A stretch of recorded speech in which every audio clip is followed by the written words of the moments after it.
রবিবার বিকেলের পর থেকেই যেন সবকিছু বদলে গেছে। রাহুল অরুণোদয় বন্দ্যোপাধ্যায়ের মৃত্যুর খবরে যখন গোটা ইন্ডাস্ট্রি স্তব্ধ, তখন সবচেয়ে কঠিন সময়ের মধ্যে দিয়ে যাচ্ছেন তার স্ত্রী প্রিয়াঙ্কা সরকার। কলকাতার বাড়ির সামনে জমেছে মিডিয়ার ভিড়। ক্যামেরা, আলো, প্রশ্ন সবকিছু যেন আরও ভারী করে তুলছে পরিস্থিতিকে। এই অবস্থাতেই প্রিয়াঙ্কা সোশ্যাল মিডিয়ায় একটি আবেগঘন বার্তা শেয়ার করেন।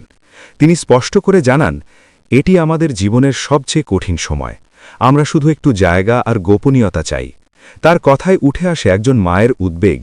একটি ছোট্ট শিশুকে নিয়ে কিভাবে এই শোক সামলাবেন, সেটাই এখন সবচেয়ে বড় প্রশ্ন। রাহুল ও প্রিয়াঙ্কার সম্পর্কটা ছিল সিনেমার মতোই।